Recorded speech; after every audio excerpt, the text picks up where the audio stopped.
नमस्कार दोस्तों। डॉक्टर भीमराव अंबेडकर ने एक बार कहा था, जब तक सामाजिक स्वतंत्रता आप प्राप्त नहीं कर लेते तब तक कानून से मिली स्वतंत्रता आपके किसी काम की नहीं। हम लोग अक्सर अखबारों में धर्म परिवर्तन की खबरें पढ़ते रहते हैं।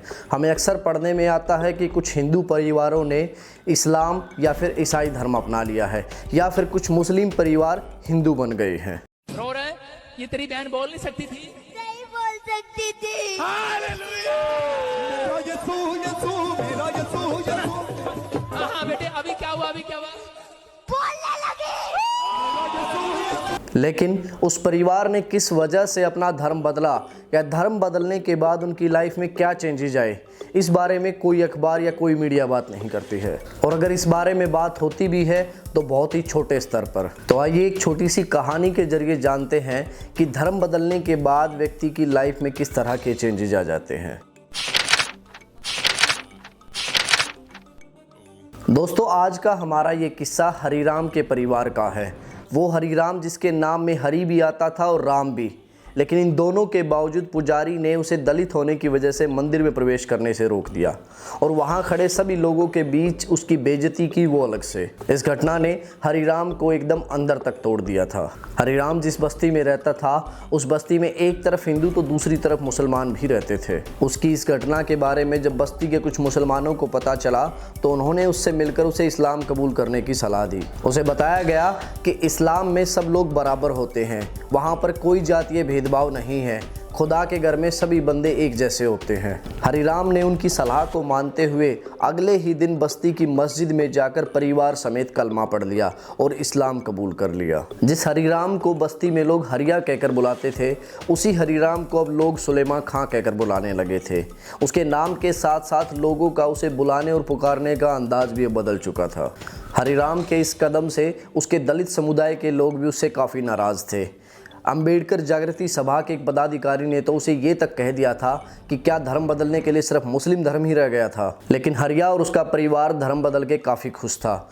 उन्होंने नया धर्म अपनाने की खुशी में बस्ती में लड्डू भी बांटे, लेकिन किसी ने उनके लड्डू नहीं लिए। हरिराम के इस कदम से जहाँ बस्ती के मुस्लिमों में काफ़ी खुशी थी, वहीं बस्ती के हिंदू इससे काफ़ी नाराज़ थे। मुल्ला, मौलवी और इमामों को कोसा जा रहा था। इस्लाम और इस्लामियत पर लानत कसी जा रही थी। कुछ लोगों के भीतर इस बात को लेकर पश्चाताप भी था। मतलब कि जितने मुंह उतनी सारी बातें। अब बस्ती के सभी पुराने मुसलमान इस नए मुसलमान के घर पर बधाइयाँ लेकर आ रहे थे। कोई कपड़े लेकर आता तो कोई बधाई की मिठाइयाँ लेकर आता। इस घटना के बाद से हरिराम का परिवार अब आम से खास हो चुका था। हर रोज अखबारों में उसकी और उसके परिवार की फोटो आ रही थी। उन्हें लेकर न्यूज़पेपर्स में आर्टिकल्स दिए जा रहे थे। सोशल मीडिया पर उनके परिवार को लेकर अब एक नई तरह की बहस शुरू हो चुकी थी। लेकिन देखा जाए तो बदलाव सिर्फ इतना ही नहीं था। बदलाव अब उनके रहन सहन, के पहनावे में भी आने लगा था। अब सुलेमान के कुछ नए दोस्त भी बन गए थे, जैसे इश्तियाक अहमद, नसीर अंसारी, यूसुफ खान और कल्लू कसाई जैसे। यहाँ तक कि अब हिंदुत्व से मिले शब्दों का भी अब इस्लामीकरण होने लगा था। बच्चों के लिए उनके पिता अब्बाजान और माँ अम्मी जान हो गई थी। नमस्ते की जगह अब सलाम वालेकुम ने ले ली थी। जनाबे आला और इबान तो जैसे अब उनके तकिया कलाम ही हो गए थे। सुलेमान का नया दोस्त यूसुफ खान तो अब उस पर दूसरी शादी का दबाव भी बनाने लगा था। लेकिन सुलेमान खान के पड़ोसी अभी भी हिंदू परिवार ही थे। मुस्लिम बस्ती के दूसरी ओर रहते थे और उसके हिंदू पड़ोसी अभी भी उसका मजाक उड़ाते थे। कभी मियाँ जी कहकर उसे बुलाते तो कभी उसे मुल्ला कहकर गाली देते। सुलेमान के लिए इस बस्ती में एक एक दिन काटना मुश्किल हो रहा था। उसने किसी से मुस्लिम बस्ती में घर लेने की बात भी कर रखी थी। वो अब अपने परिवार के साथ इस बस्ती में एक भी दिन नहीं रहना चाहता था। एक दिन सुलेमान की मुलाकात निजामुद्दीन औलिया से आए किसी खुदा के बंदे से हुई। उस खुदा के बंदे ने उसके रहने का इंतजाम दिल्ली के जामा मस्जिद इलाके में करवा दिया। सुलेमान का परिवार अब बहुत खुश था। सुलेमान की ज़िंदगी में नया धर्म, नया परिवेश, नया शहर के साथ साथ और भी बहुत कुछ नया जुड़ने लगा था। अगर उसकी ज़िंदगी में कुछ घटा था तो वो था एक हिंदू का वजूद। अब दिल्ली आने पर जैसे सब कुछ ठीक ही हो गया था। ना तो उसके आसपास पुरानी बस्ती के लोग थे, ना ही कोई मंदिर। जिधर देखो उधर मस्जिद, दरगाह और मज़ारे ही दिखाई दे रही थी। मुल्ला और मौलवी उसके दौलत खाने पर आने लगे थे। वे उसे भी दावतनामा भेजते थे। इस नए शहर ने उनके भीतर एक नया एहसास भर दिया था। अब वे अपने आप को मुकम्मल इंसान समझने लगे थे। एक दिन सुबह की नमाज के बाद जामा मस्जिद की सीढ़ियाँ चढ़ते हुए सुलेमान को मौलाना बुखारी साहब दिखे। वो अपनी जमात के लोगों से घिरे बैठे थे। इस्लाम और इस्लामियत के गंभीर मुद्दों पर चर्चा कर रहे थे। सुलेमान ने वहां जाते ही उन्हें आदाब किया तो मौलाना साहब ने उन्हें आइए खान साहब कहकर पुकारा। ये सुनकर मौलाना फूला नहीं समा रहा था। उसे बस्ती का वो दिन याद आया जब पुजारी ने उसे मंदिर में प्रवेश करने से रोक दिया था और यहाँ जामा मस्जिद के इतने बड़े इमाम उन्हें खान साहब कहकर संबोधित कर रहे थे। थोड़ी देर मौलाना साहब से बात करने के बाद सुलेमान ने उनकी बेटी का निकाह अपने बेटे हामिद के साथ करने का प्रस्ताव रखा।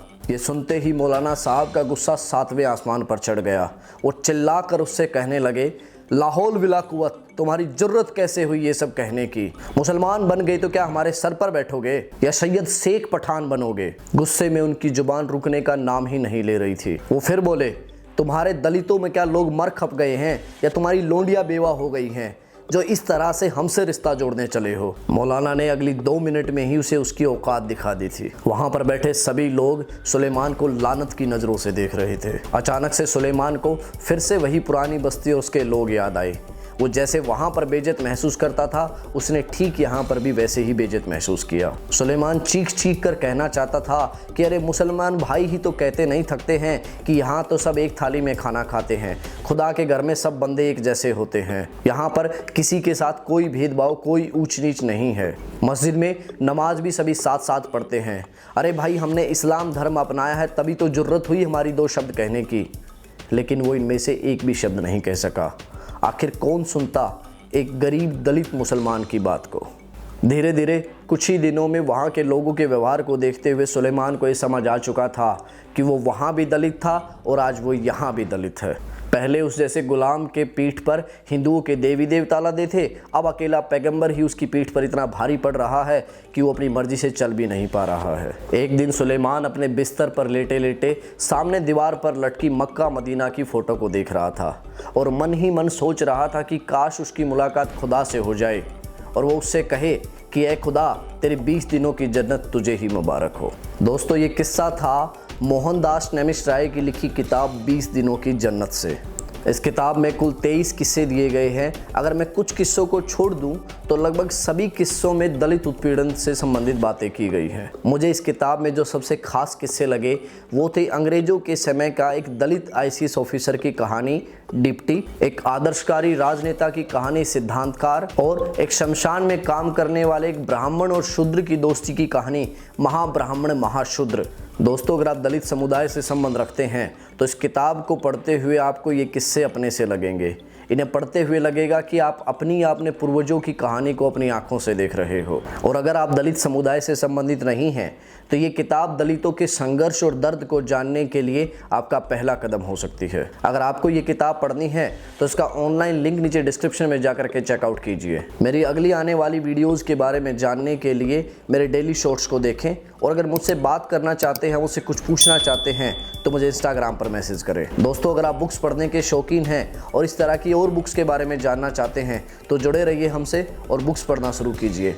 धन्यवाद।